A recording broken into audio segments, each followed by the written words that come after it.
Selamat pagi anakku semua. Bapak akan membawakan sebuah materi untuk mata pelajaran otomatisasi tata kelola humas dan keprotokolan. Materi untuk kelas 11. Kompetensi dasar.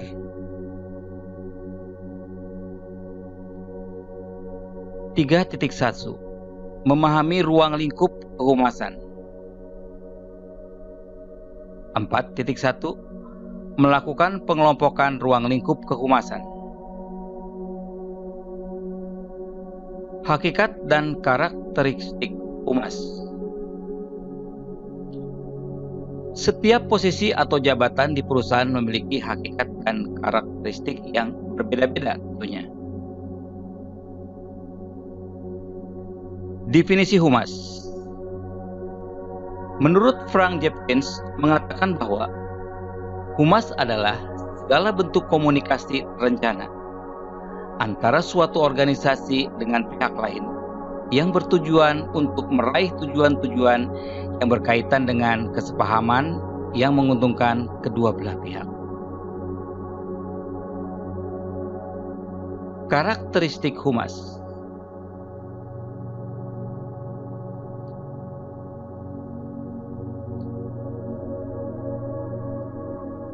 Adanya upaya komunikasi yang bersifat dua arah.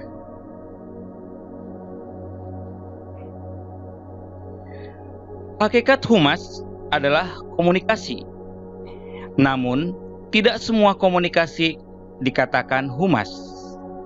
Komunikasi yang menjadi ciri khas kehumasan adalah komunikasi dua arah yang memungkinkan terjadinya informasi timbal balik.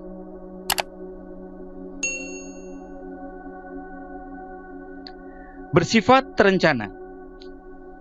Sifat humas yang terencana mengandung pengertian bahwa aktivitas humas merupakan kerja atau aktivitas yang berkesinambungan, memiliki metode terintegrasi dengan bagian lain, dan hasilnya nyata.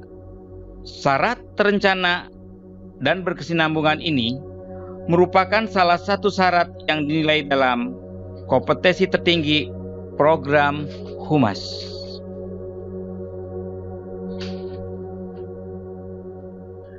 Berorientasi pada organisasi atau lembaga. Dengan bercermin orientasi tersebut, maka syarat mutlak dalam kerja humas adalah pemahaman yang tertinggi terhadap visi, misi, dan budaya organisasi atau lembaga.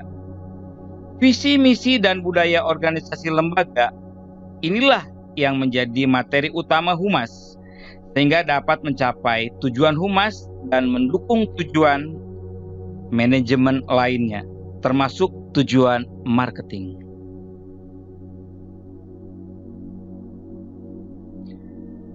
Sasarannya adalah publik. Sasaran humas yaitu suatu kelompok masyarakat yang memiliki karakteristik kepentingan yang sama. Jadi, sasaran humas bukanlah perorangan. Hal ini perlu disampaikan sebab masih ada orang yang mengistilahkan PR atau Public Relations. Konsep humas. Latar belakang perkembangan humas.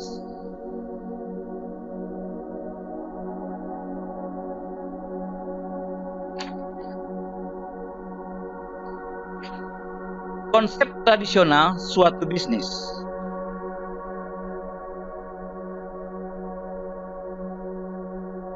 Bersifat tertutup, terbatas, dan eksternal.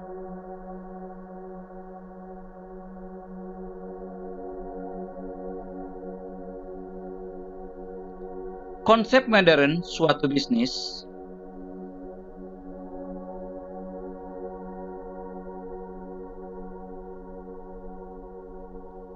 Bersifat terbuka, tersebar luas, internal dan eksternal.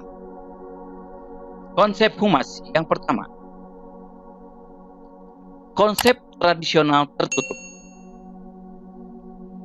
Pada konsep tertutup, seseorang, perusahaan, atau lembaga atau organisasi selalu menutupi peristiwa yang menimpanya.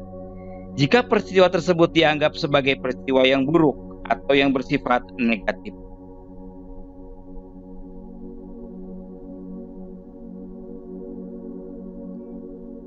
Konsep tradisional terbatas. Pada konsep tradisional terbatas ditandai dengan keterbatasan dalam hal pemasaran produk atau jasa. Orang, perusahaan, atau lembaga jika membuka perusahaan, meskipun diperhitungkan dengan pasarannya, tetapi hasil produksinya hanya disesuaikan dengan kebutuhan daerah saja. Konsep tradisional eksternal. Kehumasan sekarang ini, konsep tidak mengarah pada kegiatan yang bersifat eksternal atau hanya untuk masyarakat di luar organisasi atau perusahaan saja. Konsep modern terbuka. Pada konsep modern terbuka, orang, perusahaan, atau lembaga pada umumnya sudah menyadari pentingnya informasi yang diberikan kepada masyarakat secara benar, jelas, terbuka, jujur, berdasarkan fakta yang terjadi.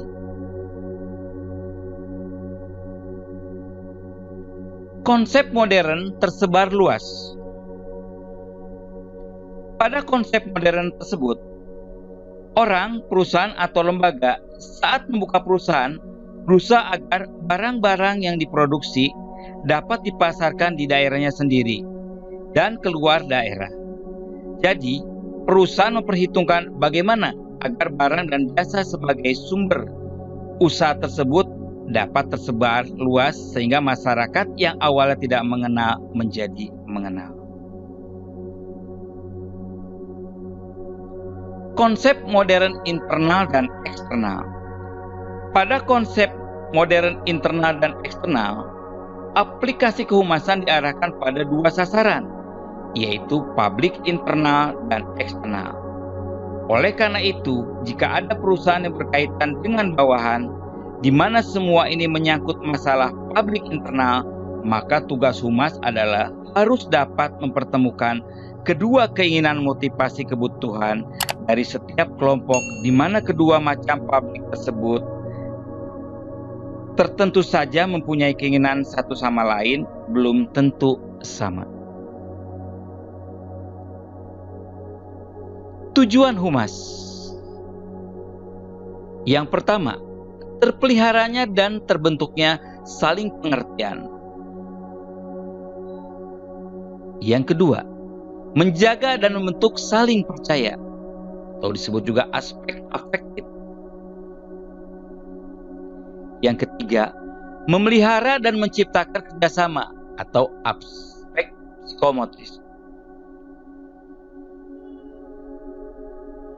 Tugas humas. Yang pertama, menginvestasikan, menganalisis, dan mengevaluasi kecenderungan perilaku publik. Kemudian direkomendasikan kepada manajemen untuk merumuskan kebijakan organisasi atau lembaga. Yang kedua, mempertemukan kepentingan organisasi atau lembaga dengan kepentingan publik. Yang ketiga, mengevaluasi program-program organisasi atau lembaga khususnya berkaitan dengan publik. Fungsi utama humas. Yang pertama, menumbuhkan dan mengembangkan hubungan baik antara perusahaan, lembaga atau organisasi perusahaan dengan publiknya, baik publik internal maupun eksternal dalam rangka menanamkan pengertian. Yang kedua, menilai dan menentukan pendapat umum yang berkaitan dengan perusahaan atau organisasi.